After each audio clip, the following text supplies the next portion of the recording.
Jeez. A lot of warning signs in this one. Hello.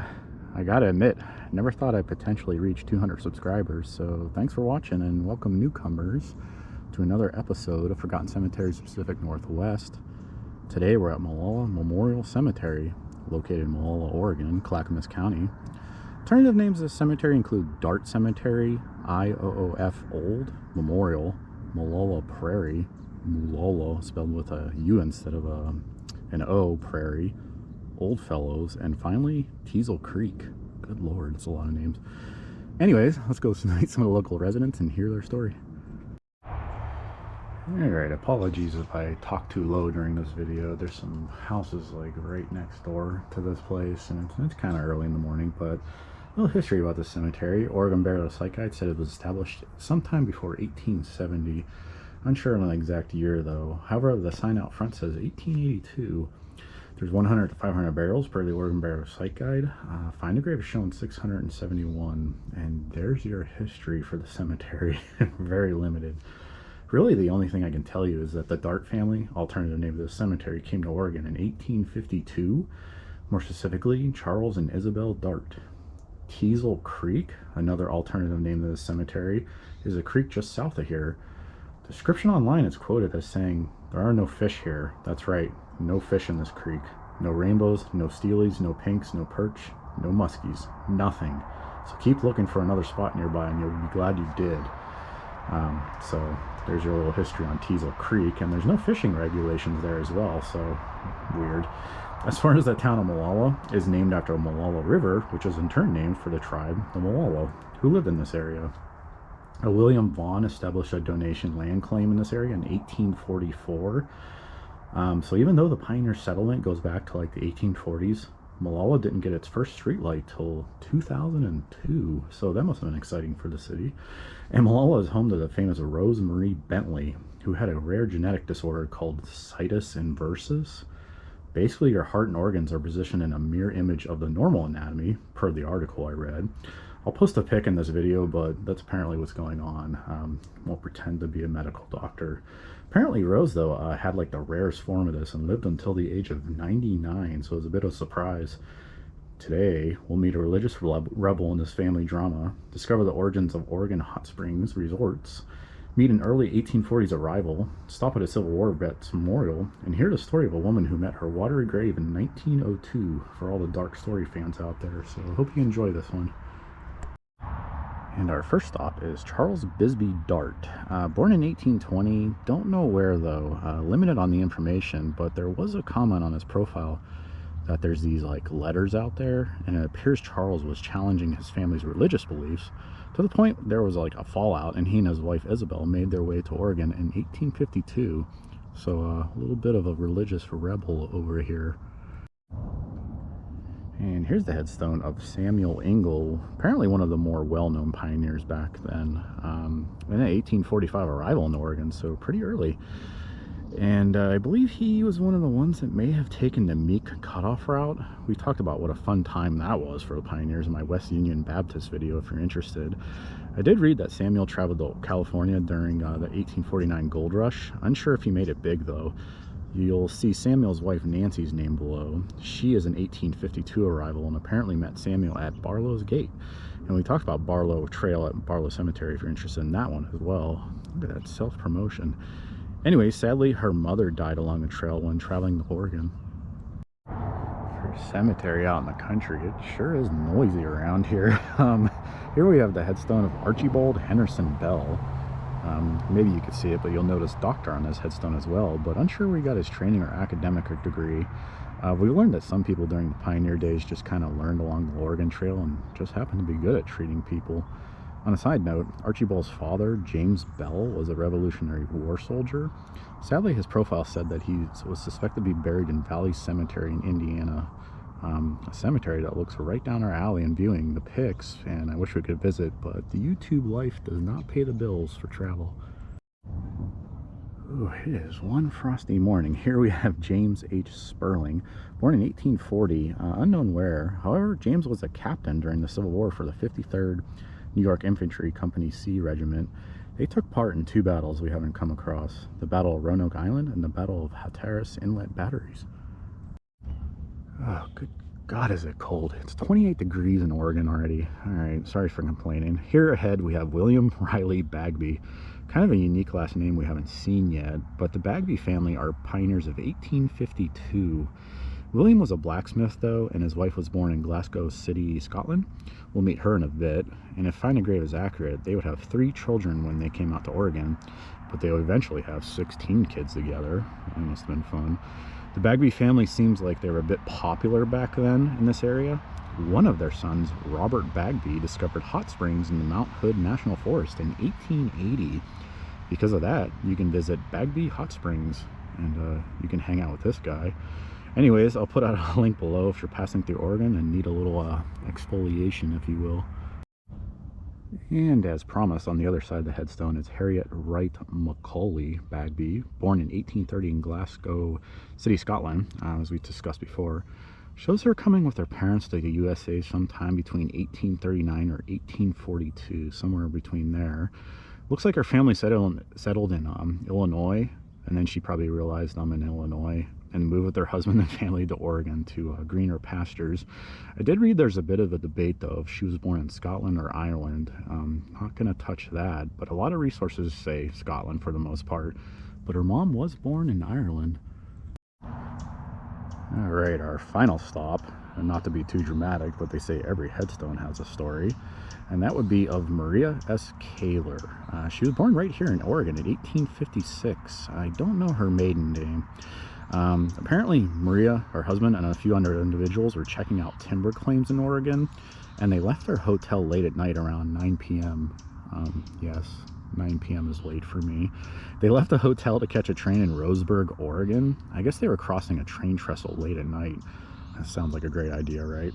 Maria was the one carrying the lantern, and she proceeded ahead so she could allow the others to see where they were going. She was kind of volunteering to shine the light along the tracks.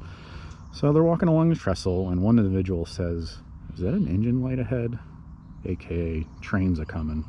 A few of the individuals jumped off to the side of the tracks to the bend of the trestle. I wasn't sure what that was. Maybe it's like a safe zone along a bridge.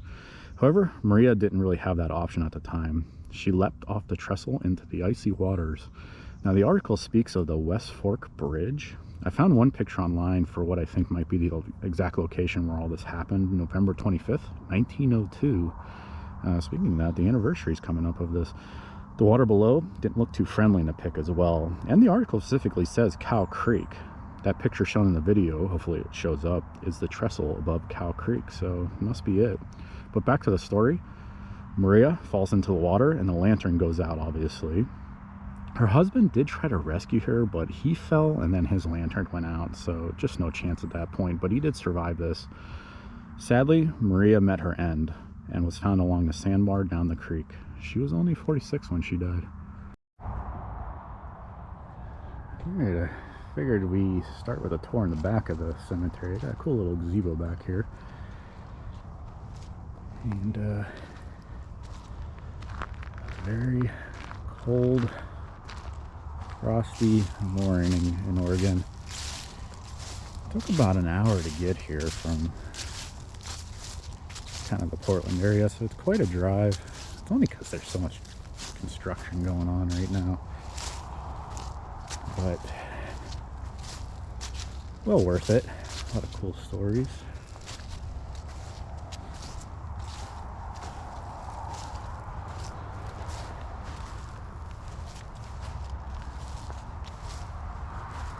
About Maria's sad ending. Unfortunate.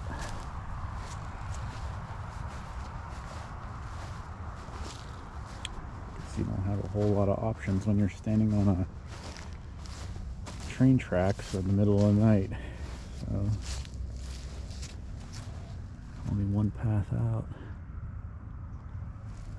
Fortunately, that was off the bridge.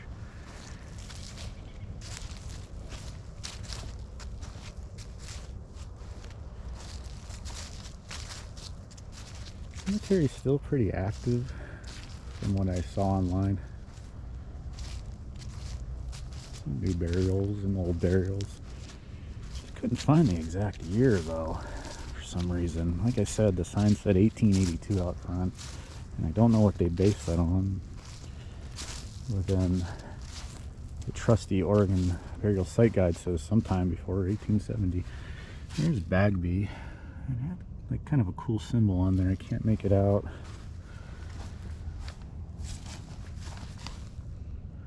It's a little wore out. Maybe you guys can see it better than me.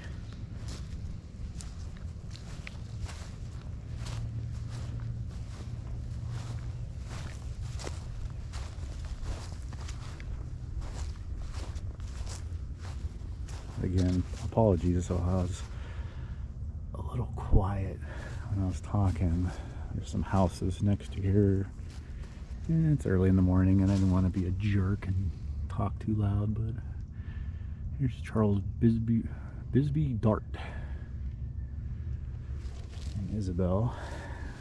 He's the one that apparently had a religious disagreement with his family, and to the point he just got up and left for Oregon with his wife and kids. Religion brings everyone together, right? Oh, there's the weeping willow. Moody must have died unexpectedly. I think that's what the willow means, or just sad someone died. And there's a classic handshake.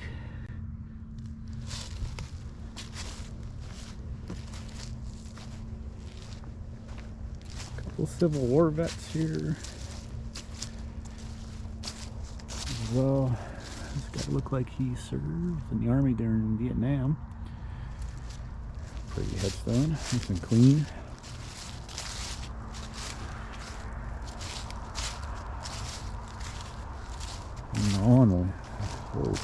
Not only was I talking low, but dang, it is freezing this morning.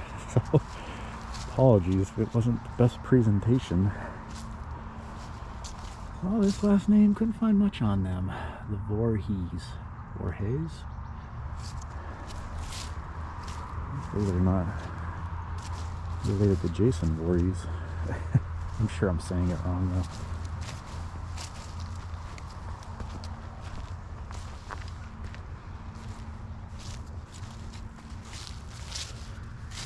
There's a Civil War vet. Looks like Company F. Indiana? Hard to read. Oh, let's stay in here for a little bit. Sun.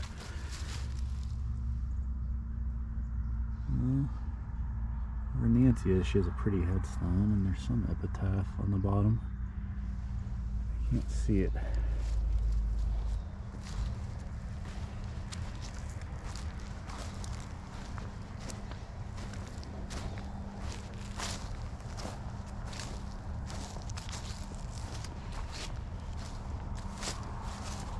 Overall, pretty fun visit. Just quite a drive. We're kind of towards the city. Oh, that's a lot of detail. Check that out. Yeah. John Johnson.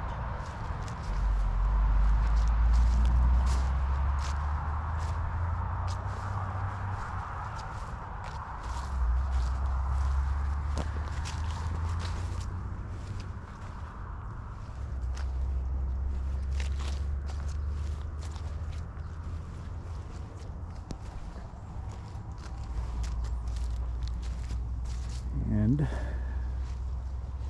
Archibald Doctor has a pretty big headstone. Pretty fancy. And we talked about Captain Sperling during the Civil War as well. And two battles that we haven't come across yet. Anyways, I hope you enjoyed this one. Fun visit. If you have any other recommendations for cemeteries to visit in Oregon or even southern Washington, feel free to comment below. Hope you're doing all right, and stay warm out there. Good Lord. Have a good one.